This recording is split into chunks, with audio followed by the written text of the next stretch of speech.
Suzanne, you've written a book that covers a lot of ground for people that are in relationships that want to improve relationships, whether or not they're getting back into the dating scene, or they're just starting the dating scene, or they've got a long-term relationship that they want to make better.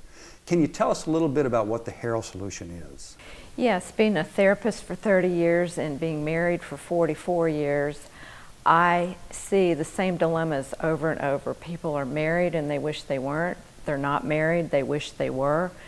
They have relationship problems with their bosses, their grown kids, and the Harrill solution is the same for every one of those dilemmas, which is to work on yourself, become more self-aware, so that you can steer the relationships where you want them to go. Does the book give us easy how-tos on how to become a more aware person? Yes. One is we need to spend time alone. Chapter 2 gives a lot of questions on what to do when you spend quality time with yourself. Journal writing's important. Many people don't journal write, but at least you need to ask yourself questions to delve into who you are, why you do things, what you want, how you want your relationships to be. You talk about different relationships. You're talking about dating, whether or not we're just starting to date, or whether or not we've been in a long-term relationship and either widowed or divorced and we're just getting back into the dating scene. You're also talking about relationships that you want to spruce up that we've been in for 30 years. Can you tell me a little bit about why each of those are important and how people improve their relationships? Well, if you are dating, there's specific things that you can do. I've listened to people over and over not know how to date, especially people in their 40s, 50s, going back into the dating scene. So there's definite information in the chapter, looking for love in all the right places. If you're not happy in the current relationship, you really need to get clear on what it is that is unfulfilling. What do you want that you're not getting? And then open up discussion with your partner. But be aware. Your partner's going to say things you don't want to hear, and as you open yourself, you will find the two of you are going to have to make changes to make it more fun. You want to get back to why you married each other, why you got in the relationship in the first place. You talk about taking risks. Specifically, what kind of risks are you talking about?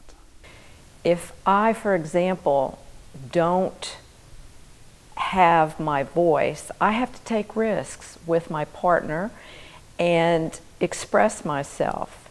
If I want my partner to be a certain way, I have to readjust the way my partner really is.